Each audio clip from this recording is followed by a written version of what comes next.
Hello, it is hump day. Welcome. I'm just sat here with my coffee having a nice Wednesday morning.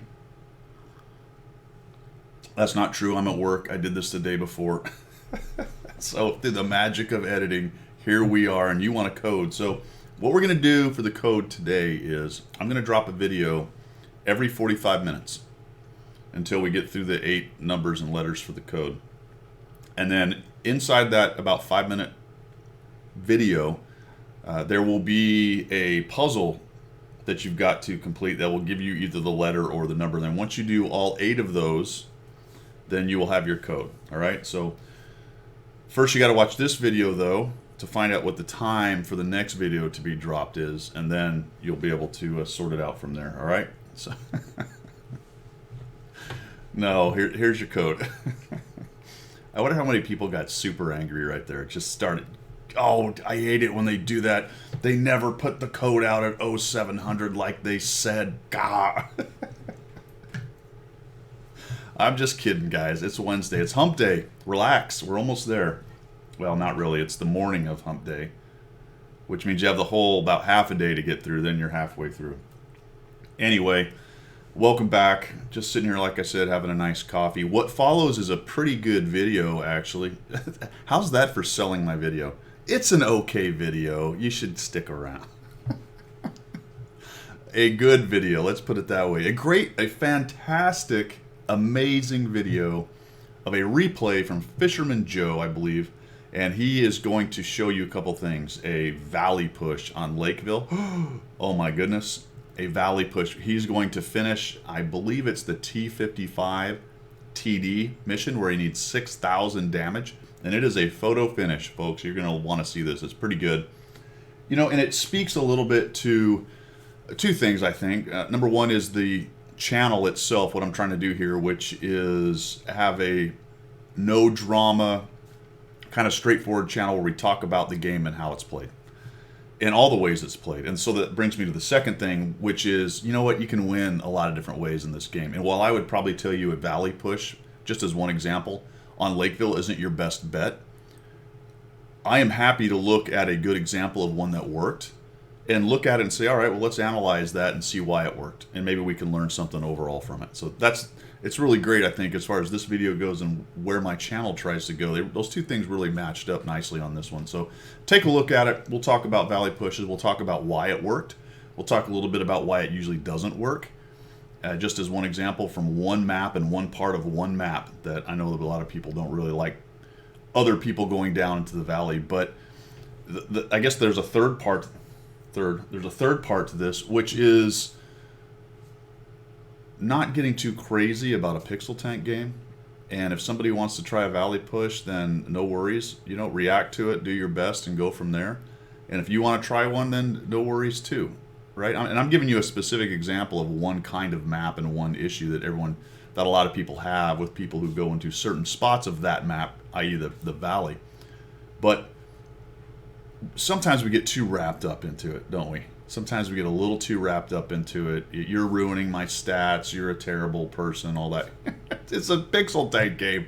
Go to the valley, go screaming through it, shoot everything in sight, and win. You know what I'm saying? All right, get out there. Get out there on Wednesday hump day. Get into your valley. You know what I'm saying? Into your, whatever your life is happening in your life, drive into the valley of your life and just push straight through and dominate.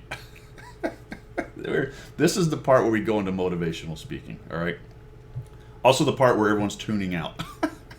Hey, the video's coming up. The replay's coming up. Thanks for coming by. I do appreciate it. If you can, throw me a sub. I'd love that. Check me out on... That sounds really weird, doesn't it? Watch me? I don't know if that's even any better. Twitch. I do stream on Twitch, so look for me. Look for me on Twitch. Stop watching me. You're very creepy with the watching kind of thing. This is going downhill. I'm out. This is Guido. See you later. Thanks for coming by. Enjoy the video.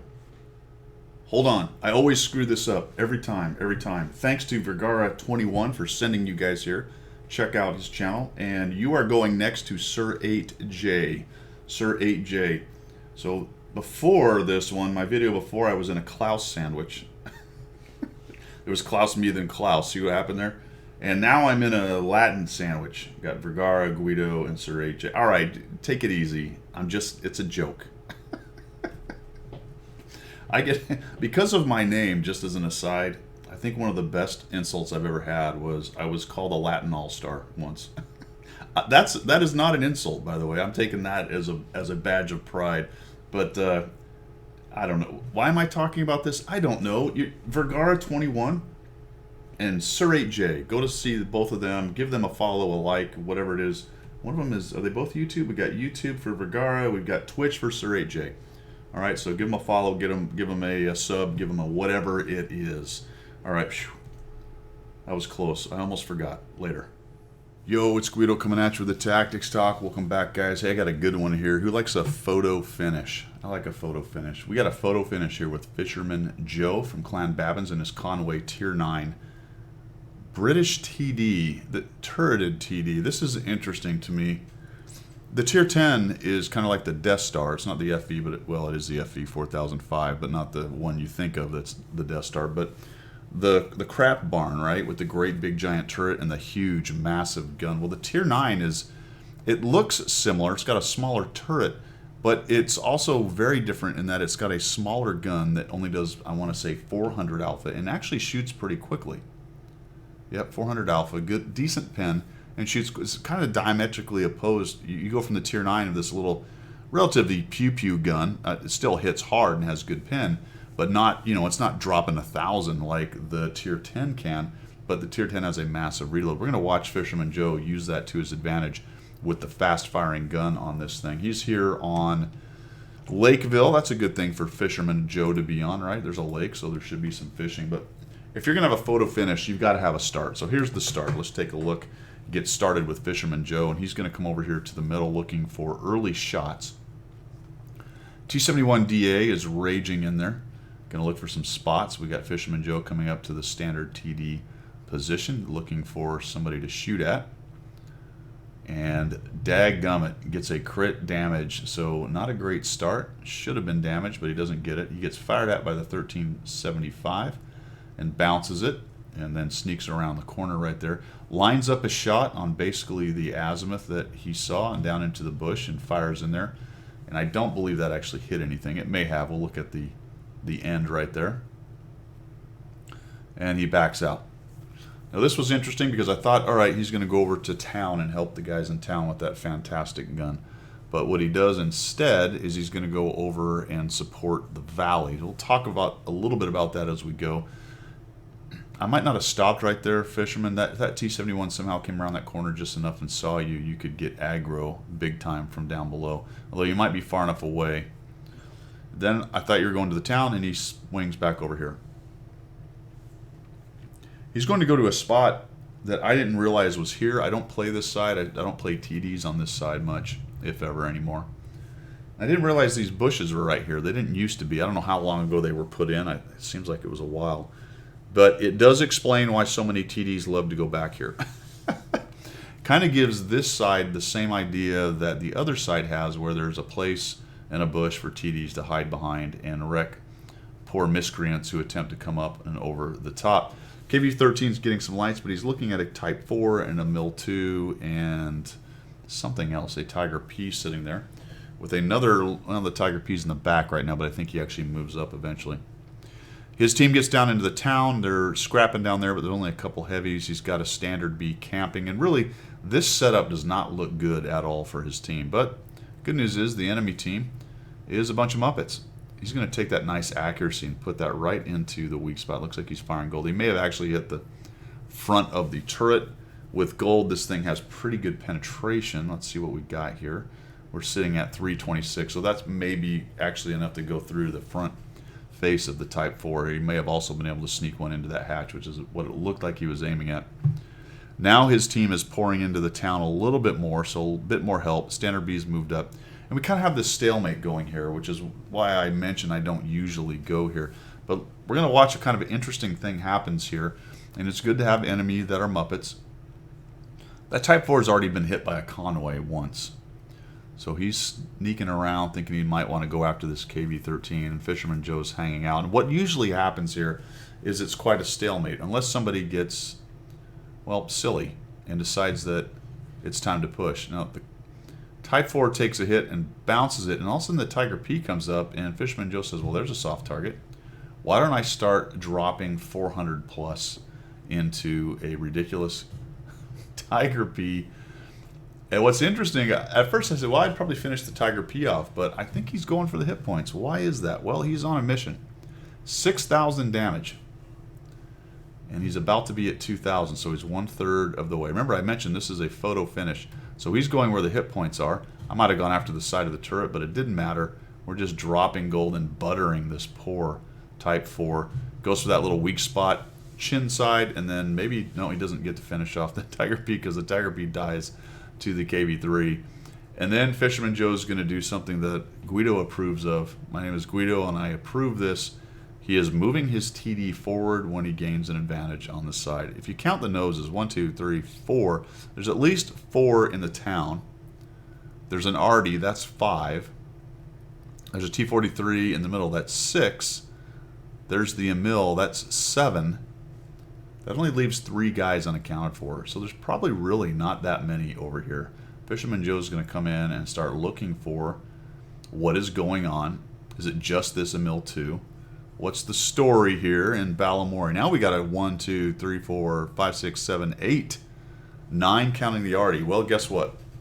There's only 1 unaccounted for, and I may have miscounted. So the Emil 2 takes some shots. The KV-3 comes in there and eats those shots in order to make him shoot all his bullets, and all of a sudden he's in big trouble. And the Conway just taking advantage of that fast-firing gun, really on the inside of the KV-3's reload. And I think the KV-3, yeah, looks like the KV-3 bounced that last shot, but our hero Fisherman Joe takes him down. Now it's fairly even. We're at 7-5, but definitely a map control advantage right now, and nobody is here punishing the push. Where is the Scorpion G? Why did he not come around that corner? Very, very interesting. Let's find out.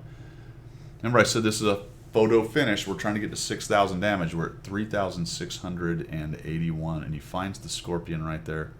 Takes a quick shot. The accuracy lets him down a little bit, or RNG, however you want to look at it.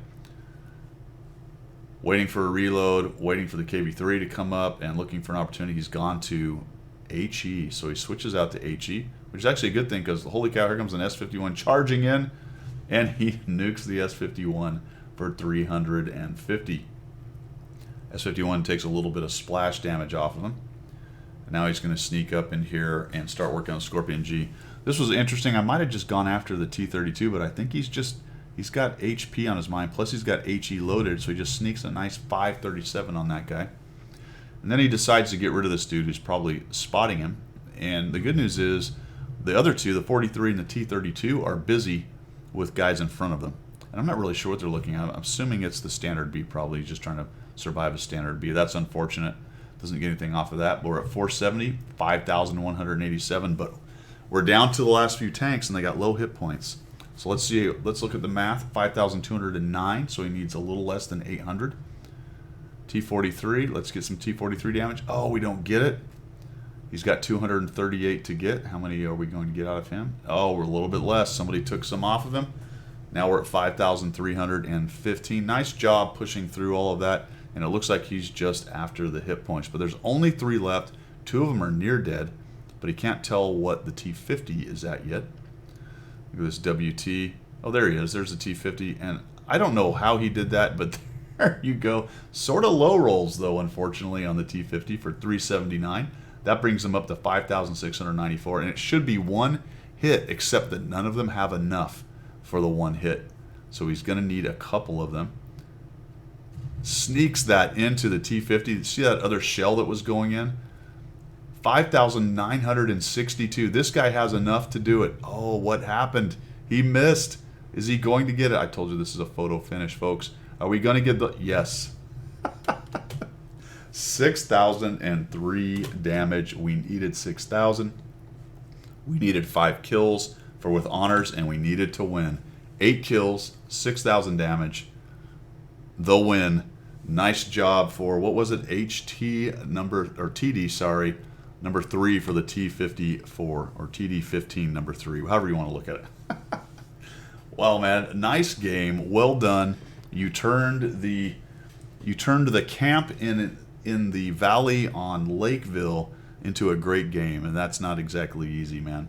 Nice job on that. Congrats on finishing that mission. I hope everybody enjoyed the photo finish with Old Fisherman Joe from Babbins. Again, thanks for sending that in. For everybody else, I hope you liked it. Hope you learned something. If you did, make sure you subscribe and support the channel, and we will see you.